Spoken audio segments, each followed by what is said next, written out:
Bonjour et bienvenue sur ma chaîne dédiée à la rétroprogrammation, en particulier celle du processeur 6502.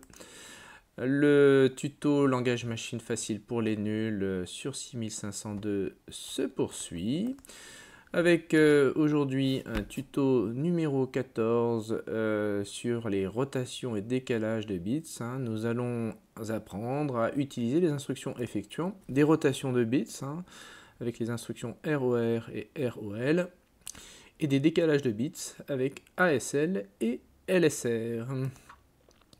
Alors il s'agit pour ces quatre instructions d'instructions effectuant des manipulations sur les bits de la valeur d'un octet placé dans l'accumulateur ou dans une adresse en mémoire. Alors la première instruction, l'instruction ROL, c'est une instruction de rotation à gauche. ROL, ça veut dire rotate left en anglais. Elle va déplacer le bit de la retenue C dans le bit 0 de la valeur, qui est dans l'accumulateur ou une adresse de l'octet, la valeur de l'octet. Elle va décaler les autres bits de la valeur vers la gauche et elle va déplacer le bit 7 de la valeur dans la retenue C. Alors ici vous avez une représentation schématique du circuit de rotation des bits. La première étape, la retenue va se placer dans le bit 0, le bit 0 va ensuite se placer dans le bit 1 dans le bit 2, le bit 2 dans le bit 3, le bit 3 dans la bit 4, le bit 4 dans le bit 5, le bit 5 dans le bit 6, le bit 6 dans le bit 7 et le 7 dans la retenue C. Voilà. ROR, c'est l'opération inverse, c'est une opération, une instruction qui va vous permettre de faire une rotation à droite. ROR, ça veut dire rotate right, donc ça va déplacer dans un premier temps la retenue C dans le bit 7 de la valeur, que ce soit l'accumulateur, que cette valeur soit dans l'accumulateur ou à une adresse. Elle va décaler les autres bits de la valeur vers la droite. Voilà, et ensuite elle va déplacer le bit 0 dans la retenue C. L'instruction LSR maintenant, LSR ça veut dire en anglais Logical Shift Right, elle va procéder à un décalage à droite. Elle va placer la valeur, elle va placer 0, elle va désactiver le bit 7 dans la valeur en question, l'accumulateur ou à l'adresse, qui est dans l'accumulateur ou à l'adresse en mémoire, et elle va décaler les autres bits de la valeur vers la droite. Donc le bit 7 va se retrouver en bit 6, le bit 6 en bit 5, le bit 4 en bit 3, le bit 2 en bit 1, le bit 1 en bit 0, et le bit 0 va aller dans la retenue C. L'instruction de décalage à gauche, ASL, pour Add Shift Left en anglais. Cette instruction va placer 0 dans le bit 0 en fait, va désactiver le bit 0 de la valeur, que ce soit l'accumulateur ou une valeur à une adresse dans un premier temps, et puis ensuite elle va décaler les autres bits de la valeur vers la gauche. Donc le bit 0 va passer dans le bit 1, le bit 1 dans le bit 2, le bit 2 dans le bit 3, le bit 3 dans le bit 4, le bit 4 dans le bit 5, le bit 5 dans le bit 6, le bit 6 dans le bit 7, et le bit 7 sera placé dans la retenue C. Les adressages autorisés pour toutes ces instructions sont indiqués dans ce tableau. Il peut s'agir de l'adressage implicite, auquel cas c'est l'accumulateur qui est modifié. Et à ce moment-là, l'instruction occupe le processeur pendant 2 cycles. Il peut s'agir de l'adressage direct en page 0 qui occupe le processeur pendant 5 cycles. Page 0 indexée par X, 6 cycles. Page absolue, 6 cycles. Et absolue indexée par X, 7 cycles. Alors, les instructions de rotation et de décalage de bits sont-elles des instructions arithmétiques? Vous vous souvenez, je vous avais dit que le processeur 6502 ne connaissait que l'addition et la soustraction, en tout cas au travers d'instructions. C'est les instructions ADC et SBC. Je vous renvoie à mon tuto sur ces deux instructions.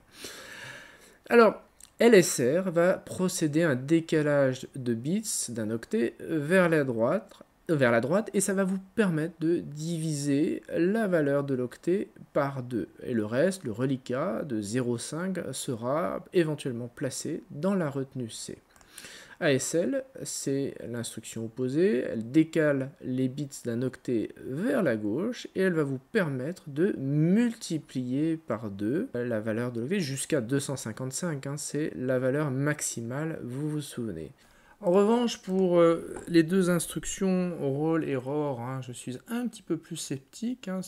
J'ai souvent entendu qu'elles procédaient également à la division ou à la multiplication par 2.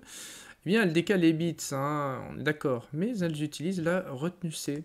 Donc, les résultats seront ou peuvent être faussés, puisque vous allez avoir la retenue C qui va être elle aussi décalée dans la valeur des bits. Petite démonstration de mon propos avec ce programme sur le simulateur 6502. La première instruction va charger l'accumulateur avec la valeur FE. L'instruction LSR devrait diviser par 2, va procéder à un décalage vers la droite de la valeur placée dans l'accumulateur. Et cette instruction GMP loop va effectuer un saut perpétuel vers cette instruction LSR. J'assemble mon programme, je mets en route le débugger et je lance. Donc l'accumulateur est bien chargé avec la valeur FE, l'instruction LSR divise par 2, c'est cette F. Ensuite, c'est l'instruction de saut qui revient à l'instruction LSR, c'est divisé par 2. Instruction de saut, division par 2. Instruction de saut, division par 2. Voilà, ça fonctionne, il n'y a pas de souci, la division fonctionne avec, j'ai oublié de vous faire remarquer, l'activation de la retenue C pour le reliquat, le reste de 0,5. Modifions quelque peu mon programme et rajoutons ROR. Et voyons ce que ça donne. Donc je lance le débugger. LDAFE est chargé, il n'y a pas de souci. L'instruction ROR donc divise par 2, ici il n'y a pas de problème. L'instruction de saut est effectuée, division par 2, alors là pas de problème, avec, vous remarquez, l'activation de la retenue, et ensuite c'est le saut. L'instruction ROR est effectuée, mais comme ma retenue était activée, et bien à ce moment-là, mon bit 7 est activé. Donc ma division ne fonctionne plus. Voyez. Nous allons maintenant utiliser l'Atari XLXE pour illustrer notre propos du jour. Et j'utilise un logiciel sur cartouche qui est l'éditeur moniteur d'Atari, qui va me permettre d'effectuer un petit programme. Sa syntaxe est très facile d'utilisation. Il suffit, alors il faut toujours ajouter 2 espaces sauf pour les étiquettes. Première chose que vous devez faire, c'est indiquer l'adresse où vous souhaitez placer votre programme en langage machine. Ça fonctionne comme le basique, vous voyez, avec un numéro de ligne.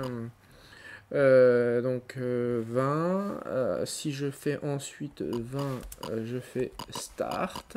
Donc ça, vous voyez, c'est un nom d'étiquette, label. Donc je n'ai mis qu'un seul espace pour débuter. Nous allons charger la valeur de l'accumulateur avec l'accumulateur avec la valeur FE. Nous allons ensuite, je vais appeler ça couleur, ligne couleur, placer cette valeur à l'adresse de, je devrais dire 02C6. C'est un registre qui contrôle la couleur du fond d'écran lorsque l'Atari est en mode texte. Il faut savoir que la gestion de la couleur sur l'Atari est un peu particulière. Je vais pas rentrer, je vais pas utiliser ce tuto pour tout vous expliquer, mais croyez-moi sur parole. Et puis ensuite, une fois que je fais tout ceci, je vais rajouter une boucle d'attente. Donc je fais une étiquette attente et je vais utiliser les registres X et Y, les décrémenter. Et tant qu'ils ne sont pas décrémentés, ils sont pas passés d'une valeur de 0 à 0, hein, donc ça fait 256 valeurs, et bien il y a une boucle qui va s'effectuer.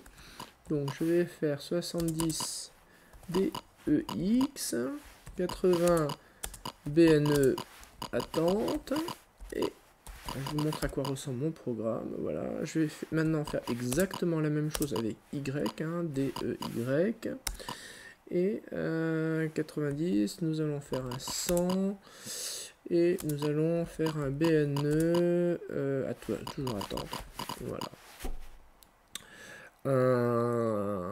Voilà. Donc ensuite, qu'est-ce que nous allons faire une fois que tout ceci est fait? Eh bien, nous allons modifier notre comment dire, la valeur de l'accumulateur avec cette instruction ROR qui va procéder à un décalage de bits vers la droite, mais en modifiant également le bit 7 qui va se charger avec la valeur de l'éventuelle retenue C, si elle est activée ou désactivée. Donc ROR, et puis ensuite, qu'est-ce que nous allons faire? 110, faire un saut, 120, donc avec l'instruction jump, et je vais aller à ma ligne couleur. Je pense que je n'ai pas commis trop d'erreurs. J'assemble mon programme. Ah, alors, j'ai une erreur avec un jump couleur. Pourquoi j'ai une erreur? Alors, c'est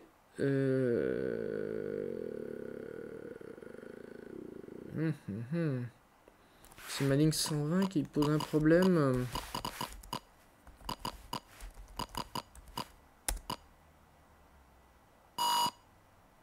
Non, c'est mon instruction ROR qui pose un problème.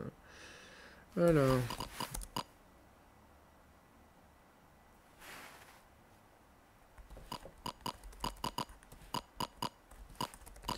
Oui, c'est... Alors, qu'est-ce que j'ai fait? Oui, alors, je sais ce que j'ai fait, c'est que...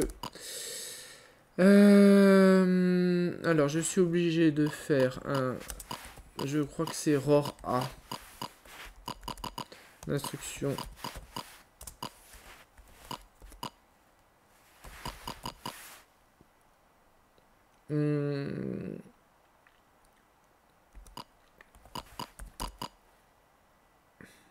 Voilà. Ça fait partie des anciennes... sur l'Atari, bon, on est obligé de préciser que l'instruction porte sur l'accumulateur. Sur les assembleurs plus récents, vous n'avez pas besoin de préciser cette instruction. Voilà. C'était ça mon problème. Alors 0,120, je vais faire un jump tout simplement à l'adresse couleur. Là, ça devrait fonctionner. J'espère. Voilà. Donc, je rentre ensuite en mode débogage. J'exécute mon programme qui est à l'adresse 4000. Voilà.